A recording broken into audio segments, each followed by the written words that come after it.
Gente querida, muy buen día este inicio de semana. Últimos días ya de octubre, ¿no? Lunes 25 de octubre. 21 grados la temperatura en este momento en Santa Cruz de la Sierra. 29 será la máxima, la mínima fue 16, estuvo fresquito. Saludo cordial a todos. Gracias por acompañarnos en estas jornadas de lunes a viernes a través de nuestra página de Facebook, de nuestro canal de YouTube como Maggie Talavera, pero con retransmisión simultánea también por las plataformas de EJUTV, noticiashoy.com y en la noche en diferido, Canal 24/7 retransmite la conversación que tenemos en cada jornada a través del Canal 37 de Cotas Cable Digital. Hoy tengo como invitado especial al querido amigo, digo yo, más que profesional, economista, analista, consultor financiero, Mauricio Ríos. Muy buen día, Mauricio. Muchas gracias, como siempre, por aceptar conversar con nosotros. El agradecido soy yo, estimada Maggie. ¿Cómo estás? Buenos días. Encantado de conversar contigo de nuevo. Bueno, con muchísimos temas para hablar,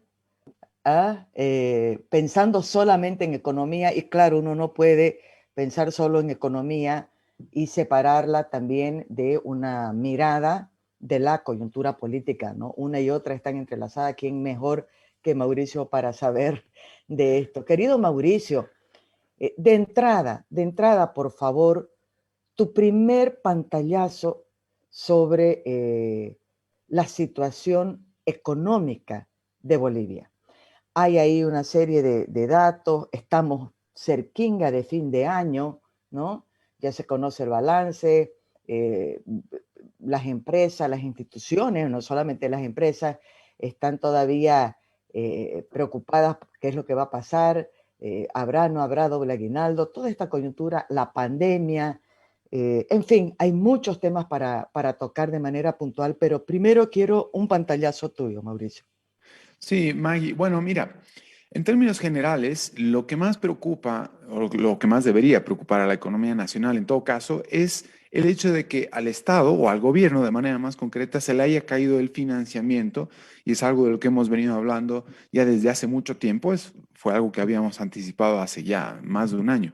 Y me refiero concretamente a la emisión de bonos soberanos por 3.000 millones de dólares, con los cuales se pretendía solucionar todos los problemas habidos y por haber en el país, al menos en el corto plazo. Y esos proyectos de financiamiento se han caído. Esto tendría que haber sucedido ya en el primer trimestre del año y hasta ahora no sucede nada. Y dudo mucho que vaya a suceder en un futuro próximo también. En este sentido, luego de unos buenos 9, 10 meses de este rotundo fracaso del que muy poco se ha hablado, y del que nada se ha explicado, y del que la oposición ni siquiera ha pedido explicaciones en el Parlamento, siendo que ha estado escrito formalmente en el presupuesto de este año, elaborado el año pasado. Ahora tendríamos que estar teniendo conocimiento sobre el nuevo presupuesto 2022, y no se sabe absolutamente nada. Así como la oposición, con la honrosa excepción de tal vez Rodrigo Paz Pereira, eh, respecto de la ley de ganancias ilícitas y demás, la oposición no sabe nada de qué es lo que pasa en el propio Parlamento, porque la oposición, tanto Comunidad Ciudadana como Creemos, no sé a qué se dedican exactamente, pero nosotros debemos saber exactamente qué es lo que está sucediendo en el Parlamento, cuáles son las leyes que se está pretendiendo promulgar y demás, pero no se sabe absolutamente nada. Entonces, lo próximo a saber, ya casi con urgencia, es dónde piensa el Estado o el gobierno, insisto, de manera más concreta, dónde va a empezar a recortar el gasto público estructural en 2022, dado que no tenemos más financiamiento, estimada Maggie. Y además, porque dado el último crédito que hemos obtenido del BID por 500 millones de dólares para pagar los bonos del año pasado, que se otorgaron como si fueran regalo del gobierno, incluyendo el gobierno de Janine Áñez, lamento tener que decirlo, pues, y ahora se convierten en deuda, no tendríamos mucho mayor margen para recurrir al endeudamiento público externo para solventar cualquier eventualidad de corto plazo. Lo único que quedaría, presumo, serían las fuentes del FMI. Y como todos muy bien sabemos, el FMI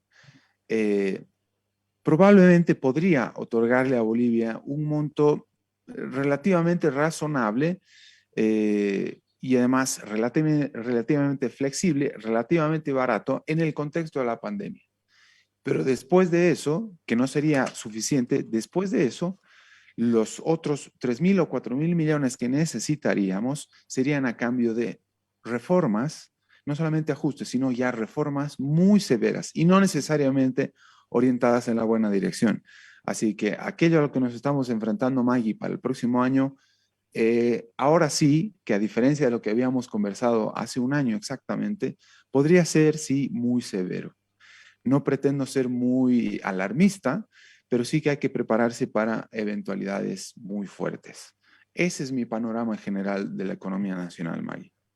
Ya me surgen aquí varias interrogantes. La primera es, ¿a qué se podría atribuir el fracaso de esta apuesta, que además lo anunció con bombos y platillos? Y es verdad, ha habido poca presión para demandar al gobierno una explicación qué pasó con la famosa emisión de bonos soberanos. A tu criterio, ¿qué pudo haber pasado para que esa apuesta fracase? Porque de qué otra forma la podemos calificar si estamos terminando el año y no se dio, digamos, ¿no? Bueno, la última emisión, la de los bonos soberanos 2028 por $1.000 millones, ya fue difícil. Es decir, el éxito no fue rotundo. ¿Por qué? Porque entre otras cosas, se obligó o se trató de persuadir, digámoslo de una manera amable, a las AFPs a comprar esa deuda en el exterior. Es decir, ha terminado siendo deuda interna. Nosotros somos los acreedores, en todo caso, los bolivianos. Las AFPs han comprado buena parte de esos 1.000 millones en el exterior. Y ahora va, simplemente ha terminado siendo mucho más difícil de poder colocar esos bonos, entre otras cosas, no solamente por el tema, por el contexto internacional de la pandemia y de los hiperestímulos monetarios, que ha sido difícil, y en todo caso, hay exceso de liquidez en el mundo ahora mismo. Los grandes capitales están buscando algún lugar donde invertir, saben que hay muchos riesgos detrás de cualquier inversión ahora mismo y en el último año, pero todavía más en países donde hay tal inestabilidad política, tal inestabilidad democrático-institucional, que no se fían de absolutamente nada.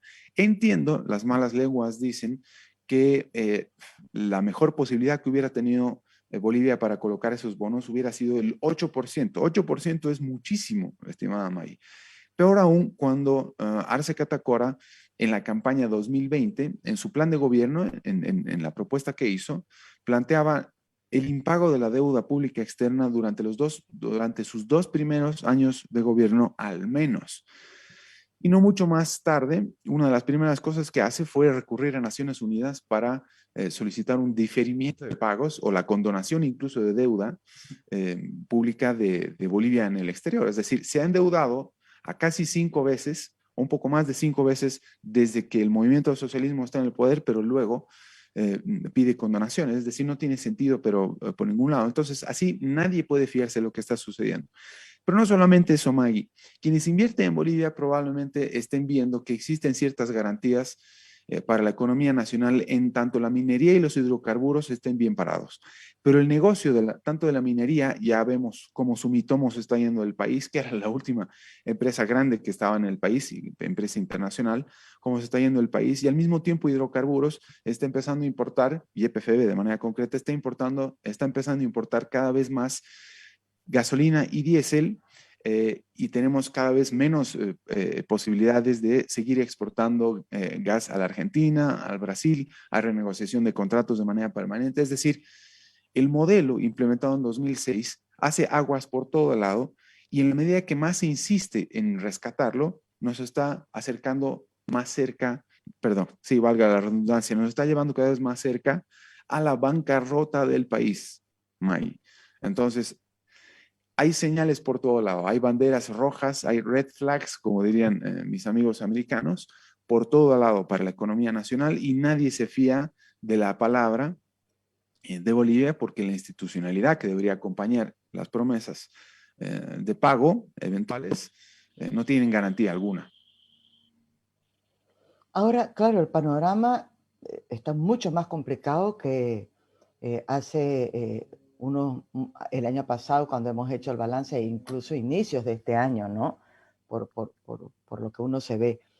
Sin embargo, el gobierno de una u otra forma va logrando unos cuantos oxígenos por aquí y por allá. El último crédito, por ejemplo, al que has hecho referencia, es exclusivamente para cubrir los bonos el bono contra el hambre o contra la pobreza, ¿cómo es? Por acá lo tengo. Bueno, contra el hambre y La parte de la renta, renta el dignidad. bono contra el hambre, eso, y la renta dignidad, ¿no? Que incluso por los datos que estaba recogiendo yo ayer, no termina de cubrir este préstamo que ha dado el BID de 500 millones, ¿no? Supuestamente en condiciones blandas, periodo de desembolso de 2 años, periodo de gracia de 10 años, tasas de interés según la tasa LIBOR, en fin. Vos me dirás si eso es así o no, pero tampoco cubre, y el problema es que es cada año. Son, ¿cuánto? Es una cantidad increíble de plata que se necesita para cubrir estos bonos. Exactamente. Bueno, lo que más preocupa en todo caso no es tanto que haya que terminar cubriendo los bonos con deuda, sino la pregunta es de cómo se va a terminar pagando esa deuda. Y Bolivia ya no tiene la capacidad de generar valor a largo plazo. Es decir, estamos parchando por donde se pueda el modelo, cuando el modelo al mismo tiempo no sirve para nada. Estamos rescatando un zombie, May. Es decir, estamos más cerca de la bancarrota que el año pasado, definitivamente, o más cerca de la bancarrota que en los últimos 15 años con el modelo de movimiento al socialismo. Entonces, lo que más preocupa es justamente eso. Yo me temo que estemos teniendo que empezar a hablar ya, o tengamos que empezar a utilizar más la palabra default. ¿Sí?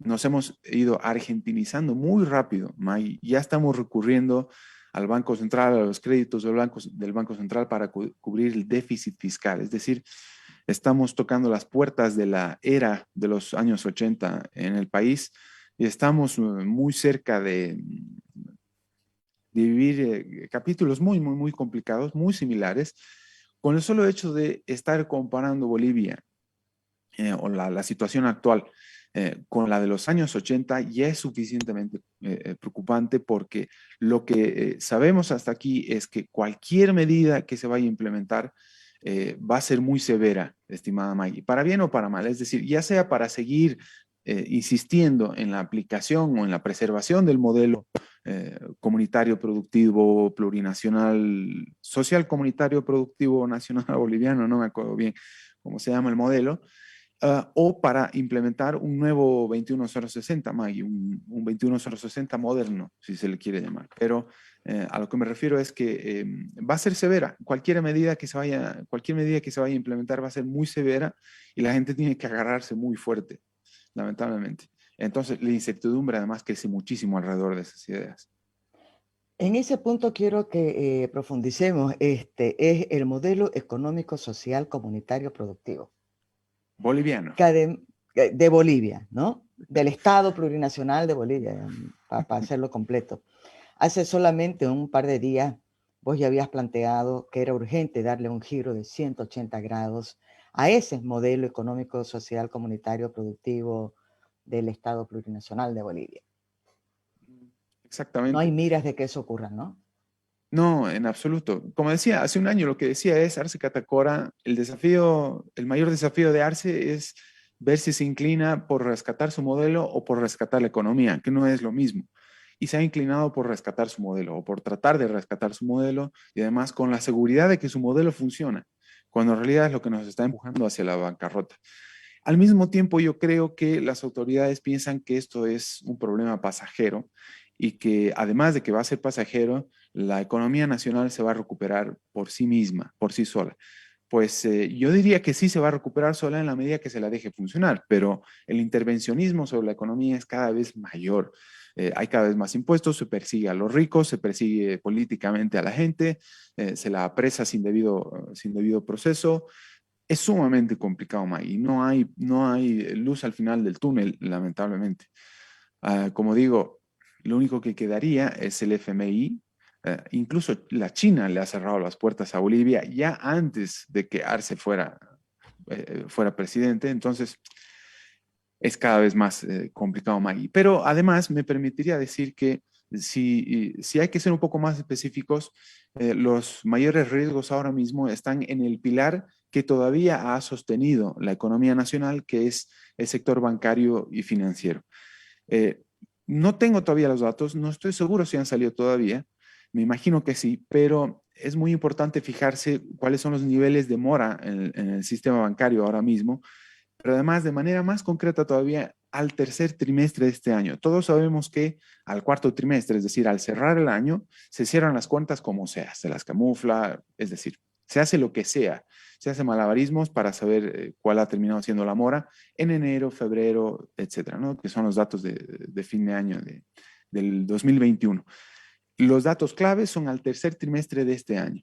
Hablé con algunos amigos del sector, no puedo garantizar que así sea, pero me temo que haciendo unos cálculos muy gruesos, sin entrar sin ser muy,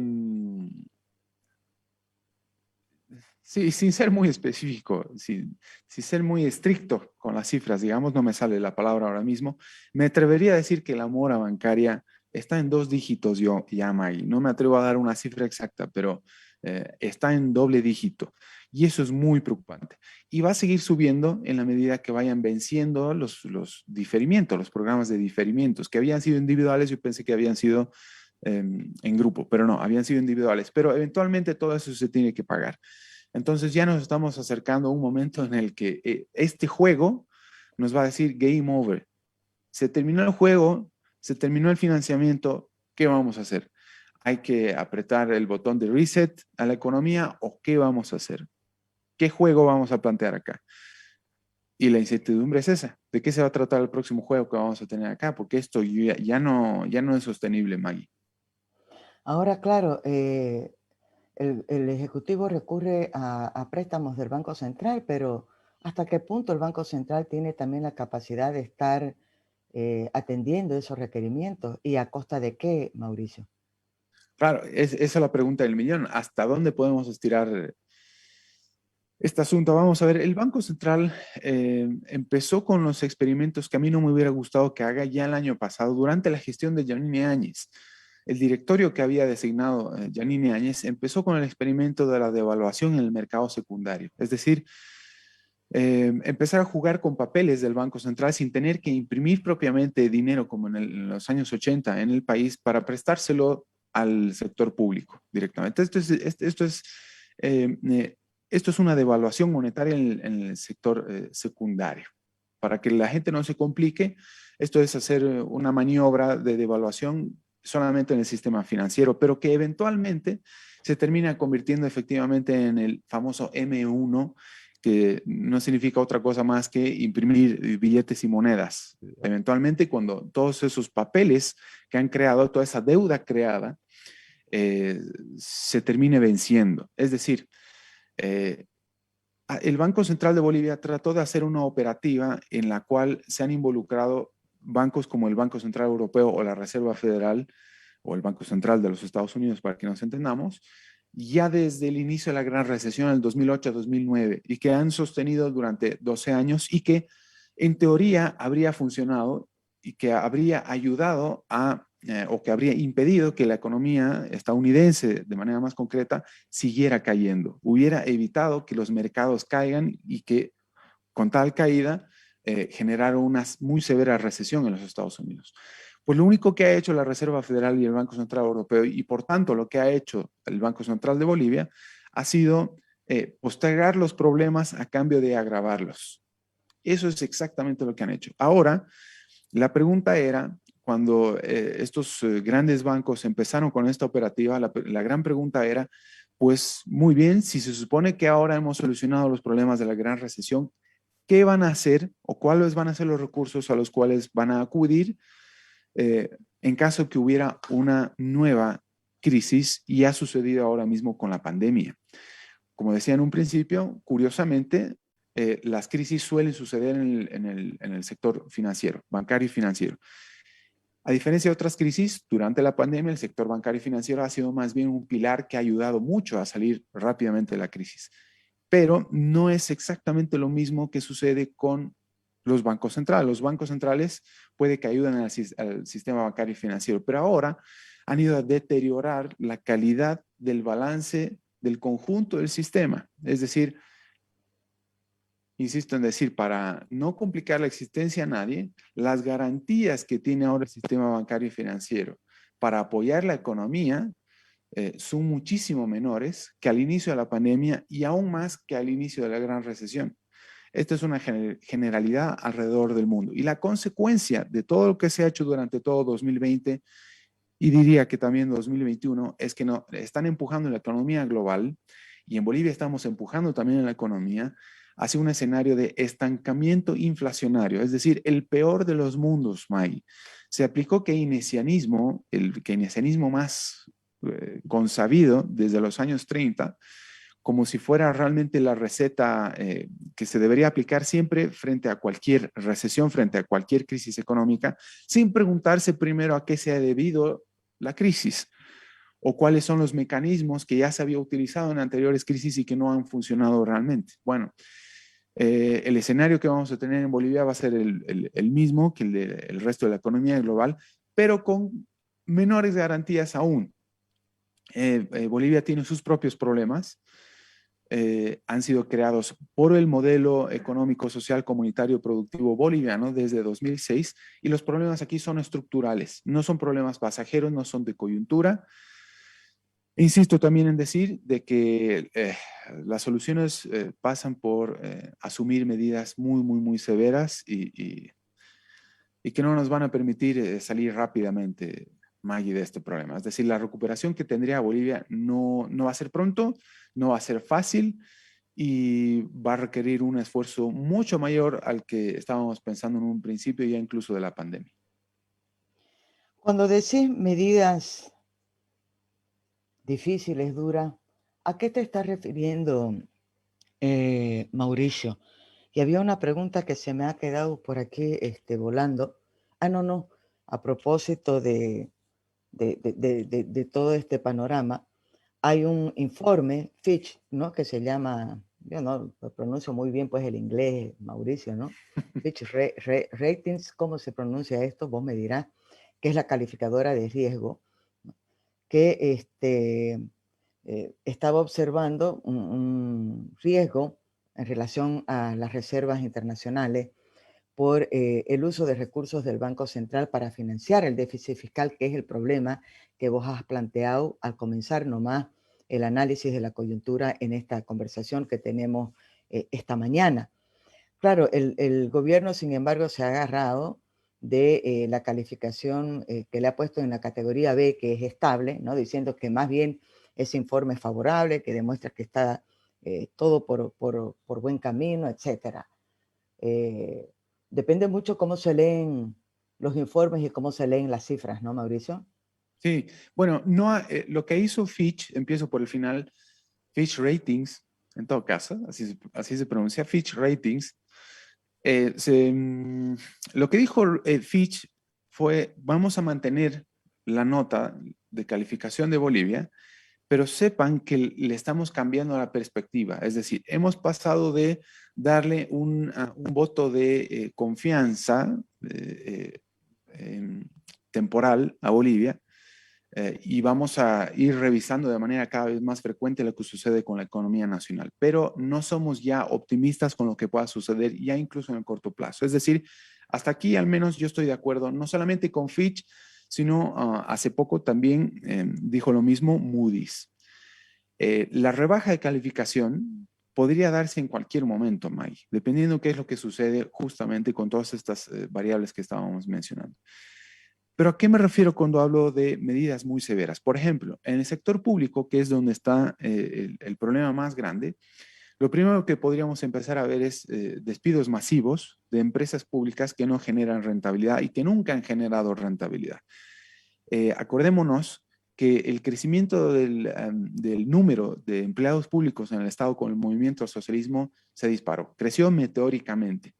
Y si no me equivoco, asciende a 1,500,000, perdón, de 550,000 empleados públicos que tenemos. Imagínate tú, con solamente el despido de un 10 o un 5% nada más de empleados públicos de empresas estatales, Maggie, que de hecho ya está sucediendo y está generando mucho conflicto. Y de aquí viene también, por supuesto, el hecho que el movimiento al socialismo esté exigiendo que los empleados públicos sean miembros de forma obligada del movimiento al socialismo. Entonces, están exigiendo lealtad política antes de ponerse a pensar a quién van a despedir exactamente. Y esto está generando no solo problemas de desempleo, sino además de subempleo, que es mucho peor que el desempleo, porque el desempleo finalmente puede terminar camuflándose en el sector informal. Uno puede terminar emprendiendo y demás, puede ser cuenta propia. El problema va a seguir existiendo en el Estado con el subempleo, gente que está muy capacitada, pero a cambio de tener empleo, está dispuesta a que le paguen menos por hacer mucho más e incluso cosas sobre las que no sabe absolutamente nada y se mantiene leal al partido. Eso por un lado. Imagínate tú, Maggie, la cantidad de gente que habría que despedir en el sector público nada más para mantener el déficit fiscal al margen. Ya ni siquiera para hacer reformas estructurales y que la economía recupere. Es decir, podría volverse un problema crónico y del inicio de la zombificación de la economía nacional. Eso por un lado. Por el otro, el problema que mencionaba más temprano, el del sector bancario y financiero.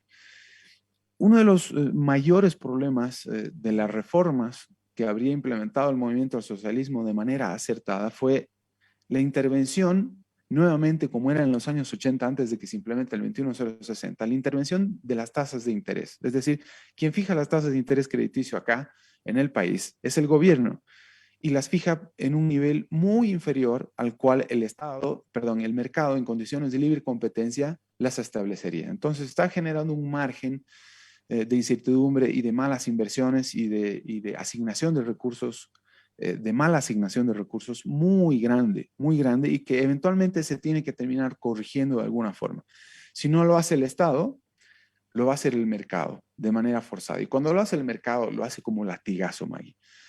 ¿A qué me refiero? Con todos estos estímulos y con las faltas de garantías que pueda tener el Banco Central para intervenir en el sistema bancario y financiero, si acaso lo necesitara ante cualquier eventualidad, podría terminar generando mucha inflación, más allá de que pueda ayudar a la economía a recuperarse, solamente generaría inflación.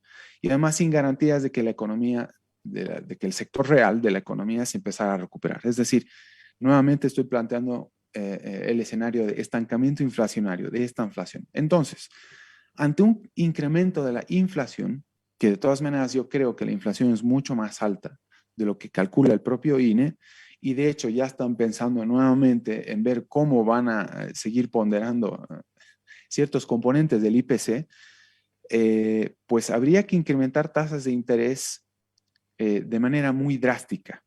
Es decir, no habría margen para el gradualismo, May. En la medida que más se tarde en incrementar tasas de interés, la gente me va a decir, pero incrementar tasas de interés ahora mismo haría que la economía nacional se hunda. No, lo que haría el incremento de tasas de interés es empezar a depurar todos los errores que se cometió e indujo a cometer desde el Estado durante la etapa del auge. Es decir, se indujo a cometer unos errores que eran asumibles mientras había dinero, pero que para el momento del ajuste al que estamos empezando a ingresar ahora, del verdadero ajuste estructural, sería muy difícil. Entonces, incrementar tasas de interés sería el inicio el inicio del buen camino, si tú quieres, pero en la medida que más se eviten, más habría que incrementar las tasas de interés. Entonces, en la medida que pase el tiempo sin ver tasas de interés que suben, mayor va a ser el problema y menos franqueable va a ser, menos asumible. Entonces, ahí justamente el Banco Central va a ver en sus narices que no va a poder asumir el desafío que se le había planteado desde su creación como prestamista de última instancia, no de primera instancia. El Banco Central se ha dedicado a prestarle dinero al Estado o al gobierno central durante la etapa del auge sin preguntarse si ese auge fortuito y que viene del exterior, una coyuntura internacional que luego podemos entrar a analizar, iba a durar para siempre. Ellos pensaron que iba a ser así. Pues no duró para siempre, no tomaron las previsiones necesarias y ahora no hay garantía en absoluto para poder encarar cualquier eventualidad, Maggie. Se trata de esas dos cosas entonces. Para cerrar, despidos masivos de las empresas estatales que no generan rentabilidad y al mismo tiempo en el sector bancario y financiero la necesidad de incrementar tasas de interés de manera sorpresiva. En ambos casos hay ahí una barrera, ¿no? Y la barrera es la mirada política del gobierno. Hemos visto lo que ha pasado ahora con el tema de la ley de, supuesta ley de, perdón, la ley de estrategia de una supuesta lucha contra las ganancias ilícitas. Y hemos visto cuál ha sido la reacción, sobre todo de sectores que han sido afines y que han sido base política del MAS y la preocupación que ha habido. O sea, el MAS mide mucho las medidas que toma en función al impacto político que tienen esas medidas, ¿no? No me lo imagino decidiendo, por ejemplo, por despidos masivos, ¿no? Y me imagino más bien que va a continuar atrasando esta segunda medida que vos haces referencia. ¿Ese es un escenario o no? Sí, Y si absolutamente, ese es absolutamente. el escenario, ¿a qué le va a echar mano? ¿No? Estoy pensando ahorita en mi cabeza tengo un montón de información. Estoy pensando en la última entrevista que se publicó con declaraciones del ex vicepresidente García Linera, donde deja claramente establecido cuál fue la estrategia y qué es lo que está haciendo también ahora. Se nota, digamos, ¿no? Sigue apuntando el gobierno a lo mismo, que es asfixiar a sectores empresariales privados, ¿no? Que son considerados los enemigos, la oligarquía enemiga del modelo del proyecto del MAS, ¿no? Creando empresas estatales, que es todo el problema que hoy estamos enfrentando y solo que lo ha dejado tan claro cuál era la apuesta, pero también ya ahí habla de mayor control de impuestos, de las cuentas bancarias, de los bienes, y estamos viendo todas las medidas que se están aprobando. El tema de Funda Empresa no es casual, el tema de derechos reales tampoco, la misma última ley del INE tampoco, porque van a manejar, quieren tener el monopolio del control de las estadísticas también, y eso es peligrosísimo. Estoy hablando de un conjunto de cosas, ¿no? O sea, veo difícil que el gobierno tome decisiones que tengan un costo político alto, ¿no? Y en ese caso me pregunto si no toma esas medidas porque no quiere ese costo político de sus sectores, ¿a qué le va a echar mano? Buena pregunta, Maggie. Bueno, esto, la respuesta empieza por decir que al gobierno no le preocupa tanto que la economía no caiga como no perder el poder. Es decir, le preocupa más no perder el poder antes antes que la economía esté bien. No le preocupa otra cosa. Porque lo que están cuidando en realidad es su economía, no la economía del país. Y su economía funciona con una lógica distinta, entre otras cosas, por implementar el uso de la fuerza. Y quien tiene el monopolio del uso de la fuerza del país es el Estado y por tanto el gobierno. Esto de bueno, yo creo que hay varias perspectivas sobre la ley de ganancias ilícitas, pero entre otras, yo pienso que es justamente para poder, primero, seguir teniendo el control del país, seguir teniendo el poder, a pesar de todo, por un lado, obviamente, y por el otro, para poder empezar a congraciarse posiblemente con el FMI. ¿Por qué? Desde hace mucho tiempo vengo sosteniendo que una de las exigencias que tendría el FMI en caso de que Bolivia recurriera a este organismo para conseguir financiamiento de corto plazo es la firma de tratados multilaterales, bueno, en este caso de tratados bilaterales con la OCDE. ¿A qué me refiero exactamente? Tratados que Bolivia debería haber firmado al menos desde hace al menos 6 años. Concretamente, estos tratados para el intercambio automático de información financiera y fiscal lo firmaron la gran mayoría de países alrededor del mundo, menos Bolivia. Entre otras cosas, porque quién sabe quiénes vienen a invertir en el país por el lado informal, llamémoslo así. Y me imagino que tienen muchos temores en ese sentido. Entonces, el gobierno se está adelantando a todo lo que podría suceder en caso de que se viera forzado a firmar estos tratados. Estos tratados es muy difícil no firmarlos si tú no formas parte del eje Irán, parte del eje Cuba, Venezuela y demás, que son los únicos que no han firmado estos tratados. Es decir, Bolivia es un punto rojo en América Latina para los organismos internacionales en este sentido. Entonces, no solamente que Bolivia se está adelantando en este sentido, sino que además está aprovechando, que significaría mucho poder para la población, a la vez que significaría poder de todos los países que conforman la OCDE sobre Bolivia, sobre el gobierno de Bolivia de manera más concreta. Entonces, a ellos también se les ha terminado el juego.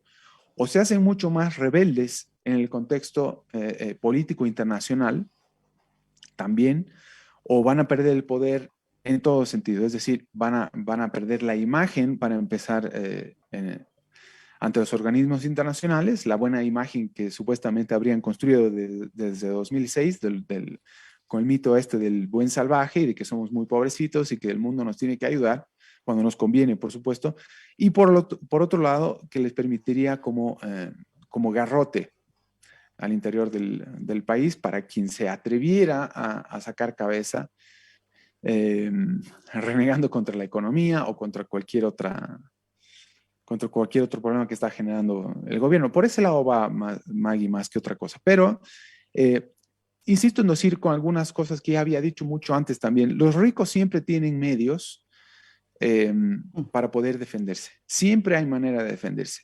Los que más van a sufrir con las medidas que serían supuestamente solo contra los ricos, la van a sufrir, la va a sufrir la clase media y la clase pobre siempre, porque siempre hay manera de trasladar un problema a otro.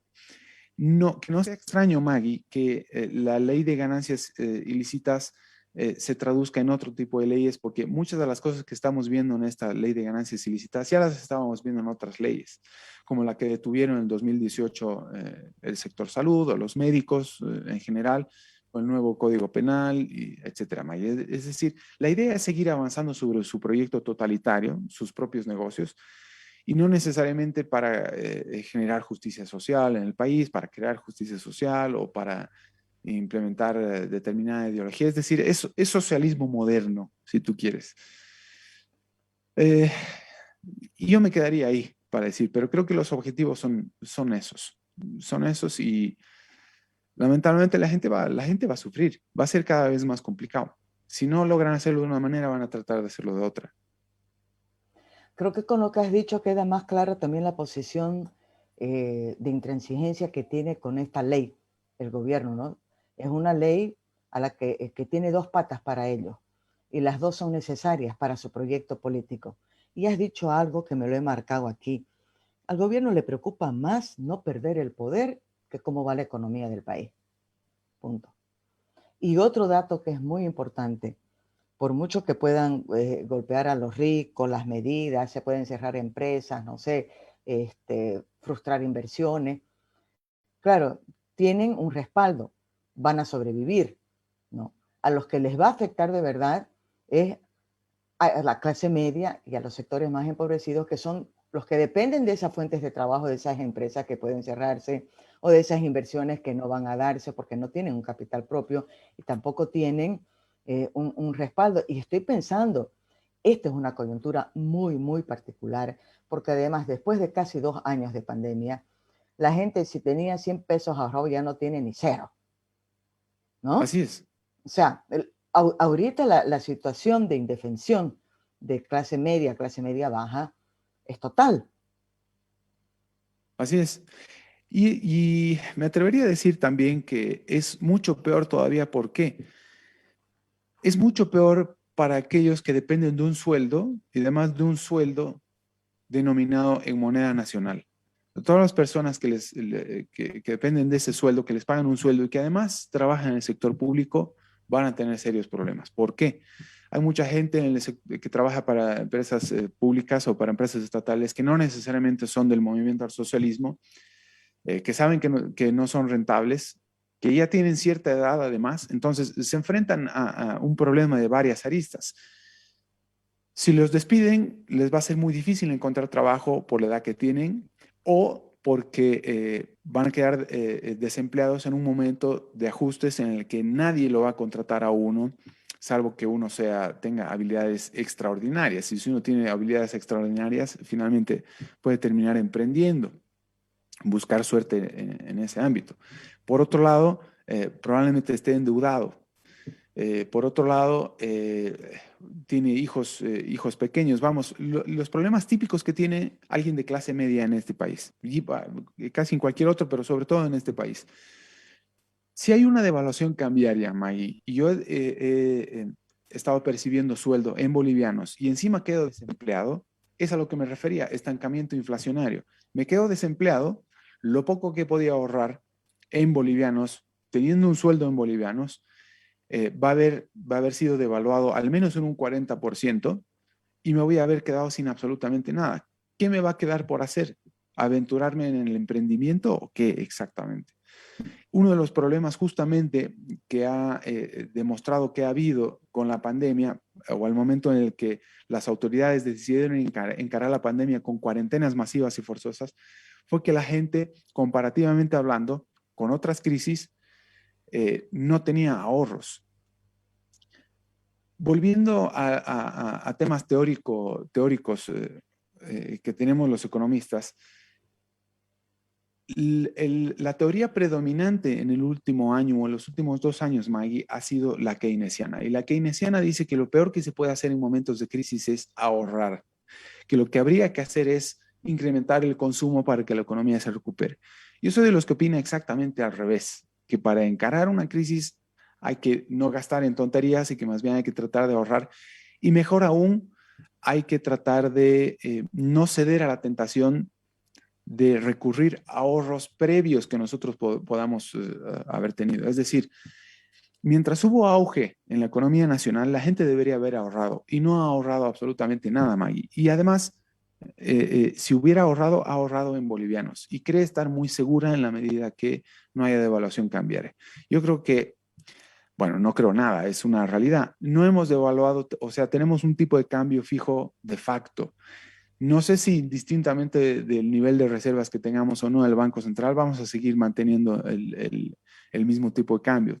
Vayamos a tener dobles bandas cambiarias y demás, controles de precios, controles de capitales, controles de depósitos y demás. Puede ser un escenario. Pero como decía, nos estamos acercando al peor de los escenarios, al peor de los escenarios económicos, que es el del estancamiento inflacionario. Y quienes más sufren son los sectores de la clase media y los sectores más empobrecidos, como tú muy bien decías. Entonces, no exagero al decir que nos estamos acercando a un escenario cada vez más complicado, más. Y entonces, yo creo que el gobierno sabe en gran medida que esto puede suceder, entonces, por eso le preocupa más no perder el poder. Y no nos estamos inventando nada, no estamos descubriendo la pólvora, solamente hay que fijarse en países como Venezuela. En Venezuela, por muy mal que esté la economía, Maduro se sigue manteniendo en el poder. Lógicamente lo sigue haciendo mediante la fuerza, ¿no? Y hay mucha gente que como mecanismo de supervivencia, por más que no haya pensado como Hugo Chávez, por más que no piense como Maduro, han terminado trabajando para Maduro, para el Estado, como mecanismo de supervivencia, porque sabe que si firma que firma por el Estado y firma por el Partido Socialista de Venezuela, el PSV, al menos va a tener fuente segura de alimento, Maggie. Si no puede irse el país como la clase alta, como los ricos, o si no tiene mecanismos para defender los pocos activos que pueda tener, pues va a tener que terminar haciendo eso. Eso ha sucedido también en Cuba desde los años 50. Entonces, aquí no estamos elaborando tramoyas, no estamos viendo bolas de cristal, no estamos, es algo que está sucediendo, que lo hemos visto, sabemos de dónde viene y tratar de negarlo solamente nos va a impedir recuperarnos pronto, nos va a impedir encontrar luz al final del túnel, justamente. Lo primero que tenemos que hacer es saber quién es el autor de todos estos problemas, quién los está causando, cómo uno puede defenderse y saber cuáles son las características, las principales características del enemigo para no subestimarlo para empezar. Lamentablemente, volviendo al principio nuevamente, la oposición subestima lo que pueda hacer el gobierno. Se concentra, es demasiado mediocre, Maggie. Debería estar concentrándose en hacer denuncias permanentes y no en simplemente decir, vamos a enviar una cartita para pedir un informe oral a tal ministro. Y ahí se queda. Es lo máximo a lo que aspira la oposición o buena parte de la oposición y de manera más concreta comunidad ciudadana en el Parlamento. Y el nivel que tiene comunidad ciudadana es paupérrimo, es demasiado mediocre. No coordinan ni siquiera entre ellos y se enfocan en cuestiones totalmente absurdas. Están jugando a cazar Pokémones en el Senado, May. Me parece una vergüenza descomunal. Les queda enorme el cargo y van a terminar siendo parte del problema. Y yo entiendo también que el hecho que ellos estén ahí puede ser un mecanismo de supervivencia también. Es decir, me hago famoso en redes sociales, termino siendo diputado de alguna manera, tengo un sueldo de 22,000 bolivianos y para de contar. Y salgo de manera frecuente en redes sociales mostrándole a la gente que estoy siendo opositor, me estoy oponiendo al gobierno, cuando en realidad deberían estar trabajando, revisando ley por ley, reglamentos, cuáles son los proyectos de ley que tienen los demás, conversar con los propios senadores y diputados del movimiento al socialismo, investigar, sí, efectivamente pedir informes también, pero no solo quedarse ahí, sino aprender, preguntar, nada. Es increíble, simplemente se limitan, no tenemos presupuesto, no nos dejan contratar asesores, no nos avisan nada y ya está. Vamos a seguir peleando por el derecho, por los derechos de, no sé, etcétera, May. Así andamos. Ese es Pero a ver, sobre ese el punto, problema. ¿qué crees que deberían hacer? Yo he entrevistado a varios parlamentarios de Comunidad Ciudadana, también de Cremo, no solamente a propósito de esta ley, incluso me acuerdo haberle preguntado a Rodrigo, que fue de los primeros, venía hablando, nadie le tiraba pelota al comienzo, recuerdo muy bien. Le digo, Rodrigo, pero ¿cómo es posible que esto haya llegado al Senado y ustedes se enteren ahí si previamente ha habido una discusión en diputados? Porque pasa primero por diputados y luego va a Senado. No hay comunicación en las bancadas entre diputados y senadores, entre diferentes. Me acuerdo haberle hecho esa pregunta y ahí dice, sí, ha habido una falla de comunicación en algunos casos, pero también hay un problema muy duro, que es muy difícil establecer una discusión, ¿no? El MAS antes de irse el gobierno de Áñez, la gestión de la asamblea en ese momento, revirtió, cambió el famoso reglamento de debates. Acordémonos que la aprobación antes era 2/3, ahora es simple mayoría. Entonces, ese también es una barrera porque el MAS logra aprobar lo que quiere, por más que pataleen, griten, así me lo ha expresado el senador, ¿no? Pero ya, hay un problema real ahí, ¿no? Pero yo le decía, tal vez también el segundo problema es que no se ha mantenido o no se ha alimentado la conexión de la gente que tiene esa representación parlamentaria y la sociedad civil, ¿no? Porque falla. O sea, si ustedes están permanentemente informando, alertando en conjunto, en bloque, porque no falta, no basta una sola voz, es la fuerza de la sociedad civil la que también puede tener o puede darles el respaldo que ustedes no tienen dentro de la Asamblea Legislativa. O sea, hay un problema ahí muy serio, muy serio.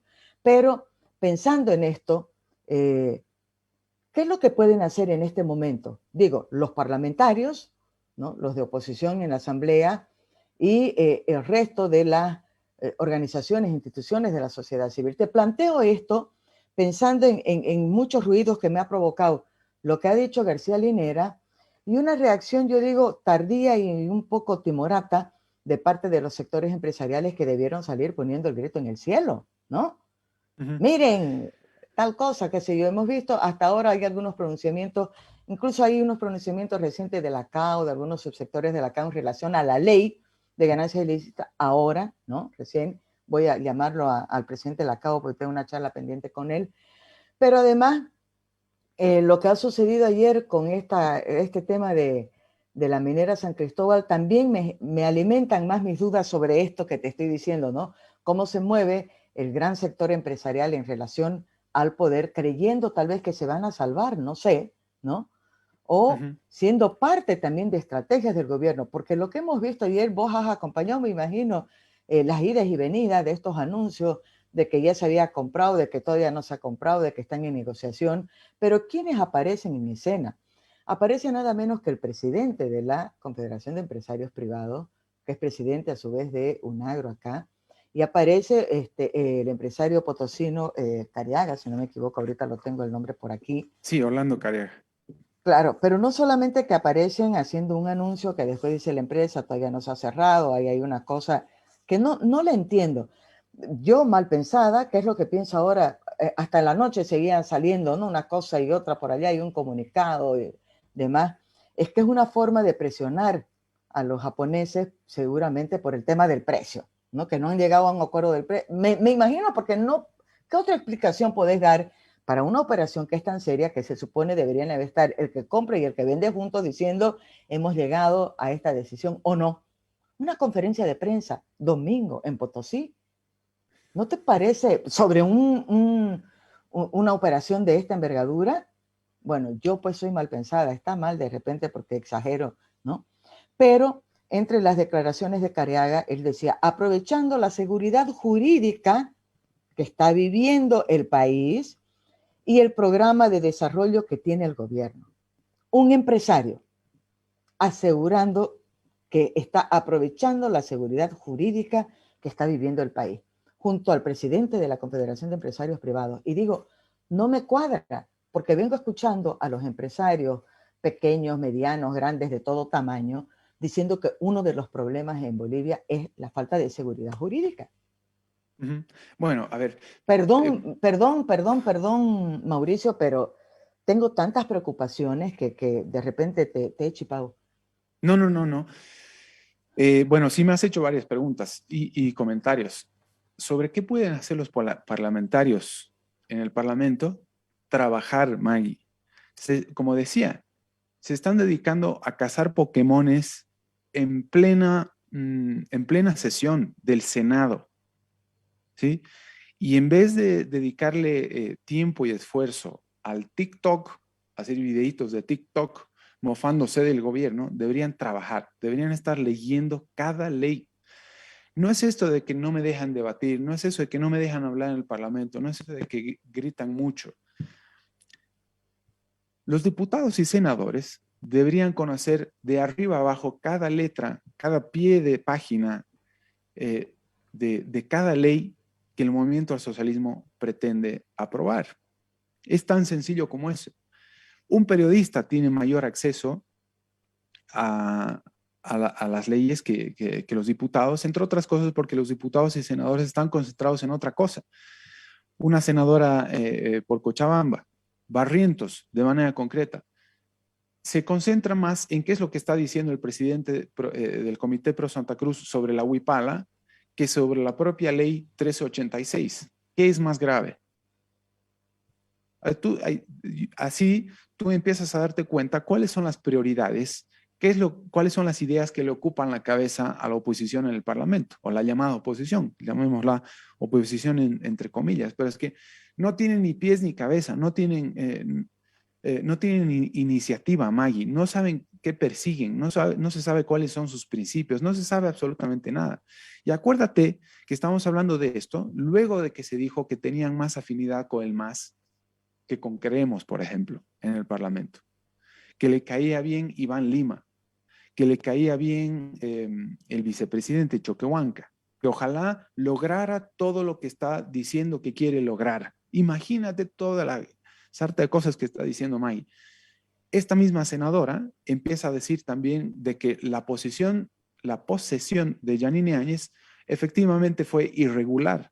¿Qué es lo que están defendiendo exactamente? ¿Dónde debaten? ¿Qué es lo que hacen? ¿A qué se dedican? ¿Por qué no leen las leyes?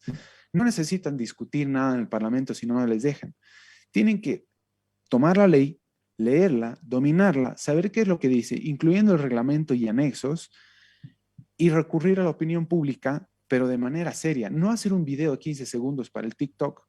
Tienen que recurrir a gente como tú, tienen que ir a la televisión, tienen que hacerse entrevistar con los periodistas y los programas más importantes, tienen que ir al periódico, tienen que ir a la radio, tienen que ir a todo lado y al menos decirle a la población qué es lo que está sucediendo, tienen que denunciar, tienen que exponer al movimiento al socialismo, tanto sus intenciones como lo que están haciendo y como lo que hicieron. Esas tres cosas, Maggie, nada más. No tienen que mostrarle a la gente lo mucho que gritan en el Parlamento.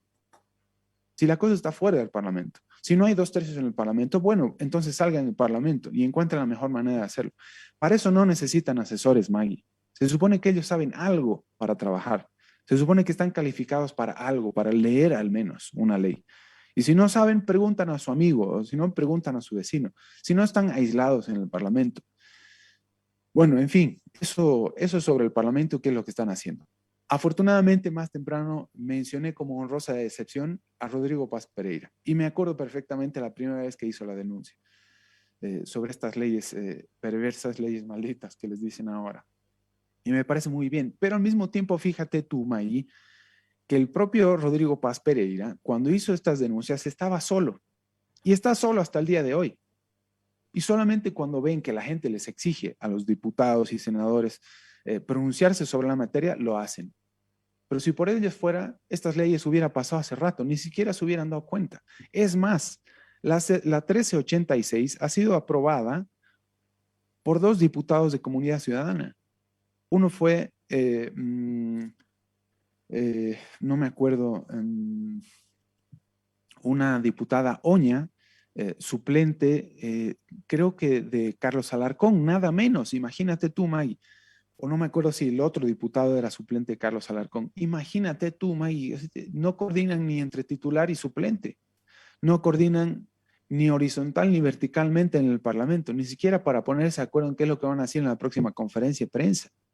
Es que es una mediocridad, es una barbaridad. Yo reprocho absolutamente todo lo que hacen en el Parlamento. Bueno, en fin, que no hacen más que, lógicamente, eh, favorecer a los objetivos del gobierno, del movimiento socialismo y demás. Bueno, sobre lo segundo, Maggie, sobre lo de Sumitomo, lo único que realmente importa de estas idas y vueltas, de quién dijo, quién no dijo, quién va a terminar siendo dueño de la empresa y demás, quién va a invertir, quién está detrás de todo esto, es que Sumitomo se está yendo del país. Lo dije más temprano también. Lo más importante es que una de las últimas grandes empresas en el país se está yendo. Lo que nos debe preocupar es que si antes la inversión extranjera directa llegaba al país por algún motivo, era porque había alguna oportunidad y solamente en materia de la rentabilidad que podían sacar coyunturalmente por los precios internacionales de materias primas y no necesariamente por las garantías que pueda ofrecer al país a ningún empresario, se están yendo del país. Uno solamente podía invertir en hidrocarburos y minería en el país. Ahora ya ni siquiera en minería ni en hidrocarburos. No hay garantía para absolutamente nada. Es decir, Sumitomo se va del país. Esa debería ser la portada de todos los periódicos hoy día. Sumitomo se va del país y más allá de si son empresarios bolivianos los que se están haciendo de la empresa ahora.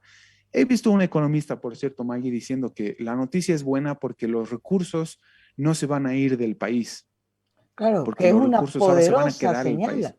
Sí, exactamente. A ver, hay que decirle a este señor, los recursos se están yendo del país y peor aún, no están llegando de afuera. Lo que más necesitamos ahora, Maggie, es inversión extranjera directa. Necesitamos dólares. No hay otra forma. Es decir, para poder solventar los problemas de corto plazo en el país, probablemente podamos recurrir al FMI a cambio de severas medidas, como habíamos dicho al principio. Pero idealmente lo que necesitamos son dólares en forma de inversión extranjera directa en el país.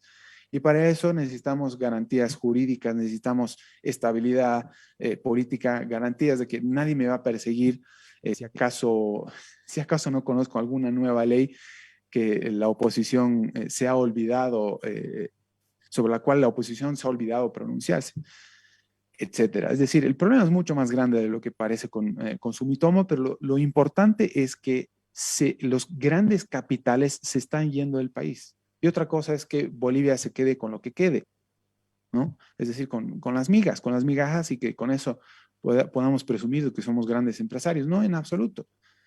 Es una pena que se piense así, es decir, estamos con una mentalidad de los años 50, 60 y 70, como pensaba la CEPAL de aquellas épocas, es decir, que no es otra cosa más que marxismo keynesiano. Esa mentalidad tienen ahora mismo los economistas de oposición también nuevamente en el país. Es que es una barbaridad, May, que se opine de esa manera. Lo bueno es que los recursos ahora no se van a ir del país.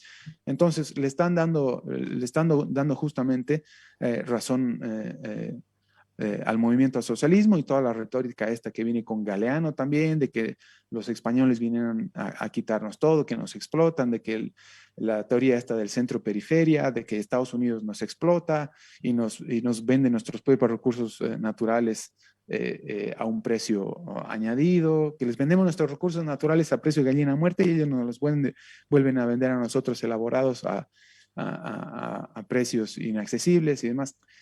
Tonterías de los años 50, 60 y 70, May. Es decir, es una pobreza franciscana enorme, una pobreza intelectual franciscana enorme, May. A mí me da mucha pena. Estamos desnutridos intelectualmente, no sabemos por dónde defender y con esto a lo que quiero llegar es que no van a haber ni siquiera buenas ideas para poder encarar la crisis que se avecina, que por cierto no hemos visto nada todavía. Lo que dice García Linera me tiene sin cuidado, todo el mundo lo sabe. Si acaso los ricos a los que se refiere no han tomado medidas hasta el momento, por si todo lo que hemos visto en los últimos 2, 3, 4 años no fuera suficiente y no han tomado medidas para proteger sus activos eficientemente, pues que asuman el desafío como puedan. Te voy a hacer una última pregunta para cerrar la conversación. Quiero que tomes nota porque hay un par de comentarios que te voy a leer. Sí. Mi pregunta, dos en una, por favor. Siempre te la hago, ¿no? Pero la de la gente siempre te la hago. Pero primero, estamos hablando de las acciones del poder central, del gobierno central, ¿no? ¿Qué deberían o qué pueden hacer los otros niveles de gobierno, más allá de la dependencia que hay del gobierno central? Estoy hablando de las gobernaciones y de los gobiernos locales para actuar de manera inteligente, cada uno en su propio ámbito. ¿Qué pueden hacer? Y esto es como un mensaje también para nosotros ciudadanos, ¿no? ¿Qué podemos hacer desde nuestra ciudadanía para presionar a nuestro gobierno local, a nuestro gobierno departamental? Y la segunda, siempre te pido un consejo para la gente de a pie. Ya has hablado bastante, los más golpeados, clase media baja, sectores empobrecidos, ¿no? El tema del sueldo, del ahorro, no gastar en burreras, tratar de ahorrar en dólares, me imagino que esa es la medida, pero quiero que vos reforces eso, por favor, anótatelo. Tengo un par aquí de comentarios. Lo que quiere el MAS es que Bolivia quiebre, dice que quede en la quiebra. Sin capital privado no hay trabajo y sin trabajo no hay plata para comprar mercado para alimentar a la familia, dice Rosemary Medina. Ay, caramba, ¿qué pasó? Algo apreté mal aquí, que se me fue mi, mi lectura de mensajes. ¿Qué habré apretado, no? Imposible actuar como gente inteligente si son socialistas o marxistas keynesianos, dice Ana Jiménez Rivero. Pero hombre, decimos que se me vuelve a salir. Ani Jimena también dice, estamos adoctrinando. Lo cierto es que demasiada gente son socialistas. Bueno, no, tiene tantos signos ahí que me ha costado leer. Pero Miguel Barberí dice, la falta de visión de política estratégica nos mata. Estos pequeños entremeses no hacen más que ir abriendo campo a los abusivos. Todos sabemos que vamos a llegar a un punto en que nuevamente el pueblo va a tener que salir a las calles. José Luis Arteaga, que nos escucha siempre desde Lima, Perú, es economista, dice, siempre es interesante escuchar a Mauricio. Preguntarle, por favor, cuál es su opinión respecto a la incursión agropecuaria en el mundo minero. ¿Esto no será el inicio del fin de una de las mayores industrias del agro cruceño? Pregunta, me imagino que es por el tema de un agro con Minera San Cristóbal. Espero que no, pero como se dan las cosas en la plurinacional Bolivia, me quedo con dudas. Saludos y feliz inicio de semana. Elber Alexander dice, Careaga era candidato a primer senador en la época en el 2019 por el MAS, o sea que no es raro que hable así. Ani Jimena, había una observación de Mario Miranda que me decía, que también Glenn Core se está yendo, dice Mario Miranda. Pero él había puesto otro comentario que no lo puedo ver ahorita, no sé por qué. Ya. Para la gente de a pie, en este tiempo conviene invertir en inmuebles. Muchas gracias, dice Pablo García. Justo las preguntas que le quería hacer a mi querido Mauricio. Las calles no hacen nada. ¿Cuándo se entenderá que para cambiar se necesita hacer política? Dice Angie, pero es verdad. Desde Alemania nos está viendo Ingrid Horwitz. Querido Mauricio, ese par de comentarios es que no sé por qué me está saltando, estoy queriendo leer los comentarios y me salta la pantalla del teléfono, pero yo te hice dos y algunos de los comentarios tienen que ver también con las consultas que te he hecho. Sí, me preguntabas qué pueden hacer, por ejemplo, alcaldías y gobernaciones, eh, indistintamente qué es lo que esté sucediendo con el gobierno central. Cuando hago estas críticas, Maggie, al aparato público, es también para las alcaldías y gobernaciones. Las alcaldías y gobernaciones han entrado en una carrera del gasto frente al gasto del gobierno central sin control. Es decir, viven exactamente el mismo problema. A mí me encantaría que, por ejemplo, la gobernación de Santa Cruz reduzca de manera considerable el gasto público y al mismo tiempo el tamaño del aparato público burocrático que representa la gobernación de Santa Cruz y la alcaldía también gastan demasiado, Maggie. Contratan demasiada gente que no hace absolutamente nada, que es improductiva. Incluso a gente productiva habría que retirarla. Lo que nos permitiría salir de cualquier crisis, Maggie, es mayor libertad económica. Y la libertad económica no te la va a otorgar ninguna alcaldía, ninguna gobernación. Las ideas salen de los empresarios y no necesariamente de los empresarios que quieren comprar su mitomo ahora. Me refiero a los empresarios que se levantan cada día y van a vender naranjas a la esquina. Esa clase de empresarios. ¿Sí? En la medida que más libertad económica hay en el país, mayores garantías de poder salir adelante. Tan sencillo como eso. Pero las alcaldías, gobernaciones y demás, a cambio de tener menos poder, lógicamente, cosa que por supuesto no van a hacer nunca, Maggie, nunca van a renunciar a tener poder, por más que sea poder burocrático, nada más si pueden tener poder frente al vecino, lo van a hacer. Bueno, como decía, es una crítica para todos los niveles del Estado, para todos los niveles público-administrativos del Estado. Y si no me equivoco, la gobernación de Santa Cruz creo que es la gobernación más grande del país. Ha crecido de una manera, pero salvaje. Pero más aún, Maggie, más que simplemente reducir el gasto público estructural, yo recomendaría, o a mí me encantaría ver que las alcaldías y gobernaciones empezaran a luchar porque se les reduzca el número de atribuciones y competencias a ellos mismos que tienen sobre la economía. Si realmente piensan, si por ejemplo la gobernación de Santa Cruz realmente piensa en la gente de Santa Cruz, realmente piensa en los cruceños, en la mejor recuperación posible para su gente, pues lo que va a hacer es lo que sea que esté a sus medios para otorgar mayor libertad económica, ¿sí? Mayor libertad económica relativa respecto a lo que pueda hacer el nivel central sobre Santa Cruz. Hay unas competencias que tiene el gobierno central, hay otras que tiene la gobernación, pero si algo puede hacer la gobernación por la ciudadanía cruceña que no va a ser el gobierno central, pues que lo haga, que renuncie a sus atribuciones y competencias, pero en favor del empresario, tanto formal como informal. Son los empresarios, es el mercado el que se va a terminar o el que tiene que terminar haciéndose cargo de los problemas que se enfrenta cada día la población. ¿Sí? Desde un bache en la calle, Maggie, hasta el tendido de electricidad pública, el tendido eléctrico público, que hoy día es público, por supuesto. Y así muchísimas otras cosas. Sobre recomendaciones a la gente, ya lo dijiste tú, y es algo que habíamos dicho muchas veces antes también. Y mi única recomendación ahora mismo es compren dólares, compren dólares, compren dólares. Nada más. Me limito simplemente a eso. Y me habías hecho un comentario más del que no me estoy acordando y si me puedes hacer recuerdo, Si pues... participación en esta compra, por ejemplo, de la minera San Cristóbal por parte de un grupo que su fuerte es la agroindustria, representa algún riesgo, algún peligro para esa su principal inversión, para ese su principal sector? No lo sé, no lo sé. Es una operación privada, Maggie. Y sobre eso no, respetuosamente digo que no opino porque sabrán ellos a lo que se enfrentan. Es decir, yo no puedo condicionar, no puedo decirle a nadie, hazlo o no lo hagas. Y máximo que me contraten para decirles cuál es mi opinión.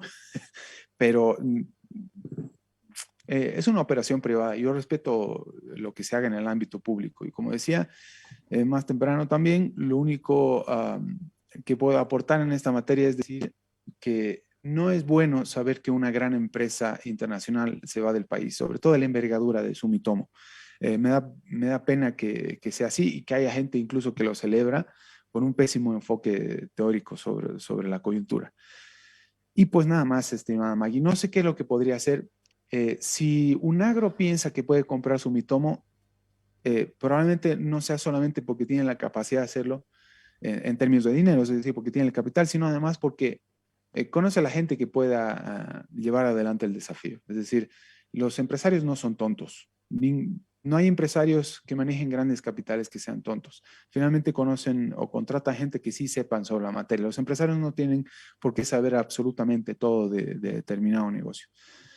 Y pues ya, solamente eso, Mari. Ya, y Cortingo, era la consulta que tenía Paula García, si era o no bueno invertir en inmuebles, dice, para la gente de a pie, dice ella.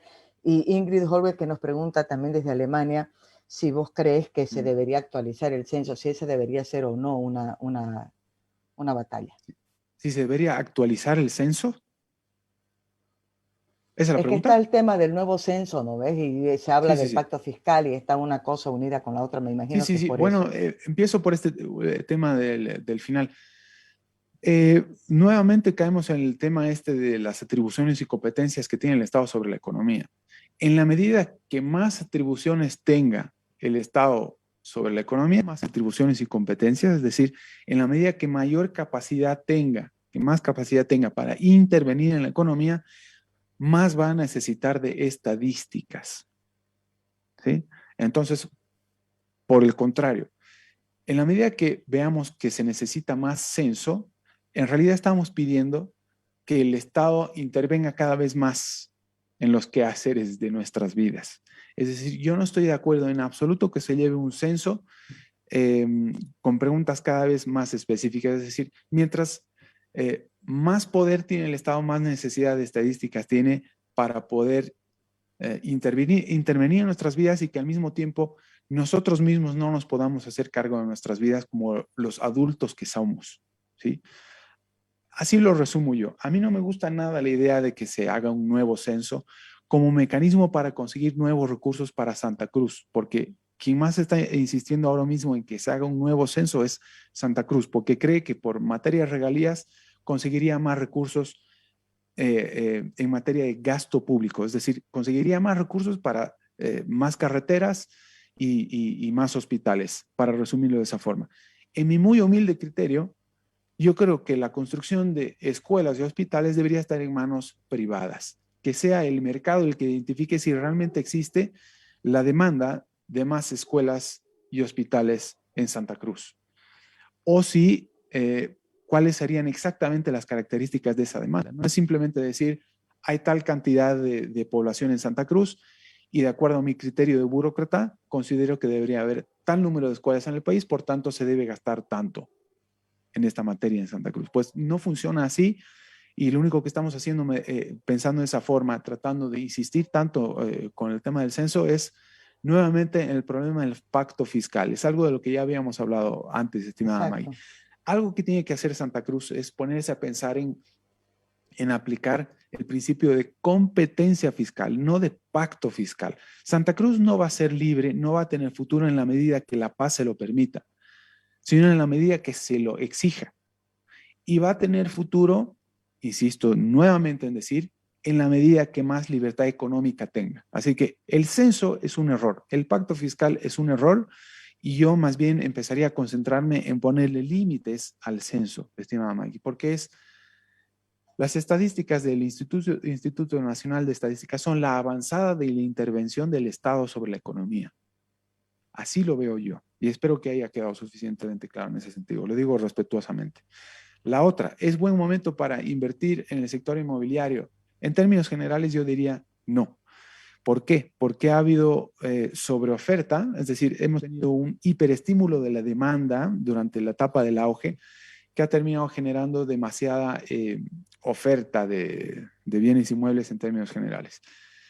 Pero para yo decirle a quien consulta de manera específica si puede invertir o no en un departamento, una casa, etcétera, tendría que ser un asesoramiento mucho más amplio, tener mucho más conocimiento sobre cuáles son sus ingresos, etcétera. Es una consulta muy específica y yo preferiría quedarme solamente en las generalidades de las que he hablado ahora mismo. En términos generales, yo no invertiría ahora mismo en el sector inmobiliario, en el sector de construcción, eh, porque hay mucho de los errores cualitativos de inversión por corregir que se cometió durante la etapa del auge, que es lo que decíamos más temprano. Así que en la medida que no se corrija el sector, yo no me aventuraría demasiado. Por supuesto, hay que hacer diferencia de que me compro o no una casa en el Urubó ahora mismo a decir hago o no un condominio de 300 casas sociales en el Alto, por decir algo. Hay mucha diferencia en ese sentido. Así que con esa salvedad, pues sí, podría decir que mejor no. Yo esperaría un poco. Querido Mauricio, está clarísimo lo que has dicho. Sí, creo, estoy pensando que uno puede hacer un parangón en este tema. Es como una receta de un médico, ¿no? Depende cuál es el estado de salud del paciente, ¿no? ¿Qué receta le voy a dar?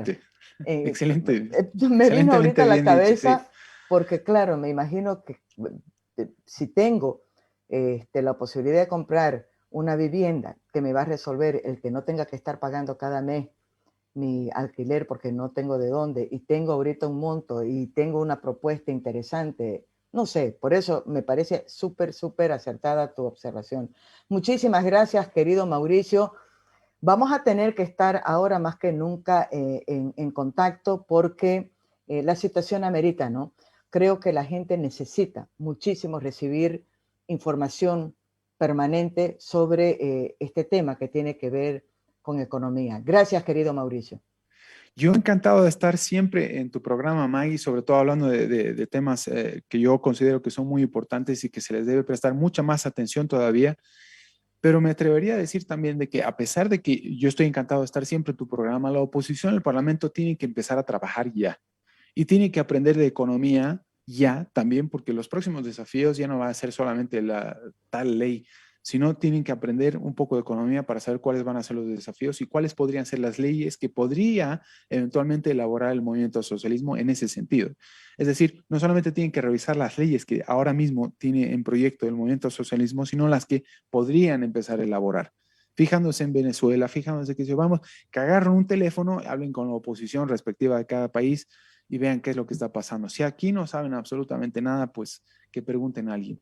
Por cierto, si la oposición, porque ya ha sucedido y de esto me he quejado en mis redes sociales, si la oposición quiere saber un poco más de lo que yo digo en tu programa, estimada Maggie, pues va a tener que pagar, porque lo quieren todo gratis, quieren charlitas, seminarios, talleres y demás, todo gratis, ganan 22,000 bolivianos, se quejan de que no pueden contratar asesores, pero ganan 22,000 bolivianos y ni siquiera trabajan, se dedican al TikTok y a cazar Pokémones, estimada Maggie.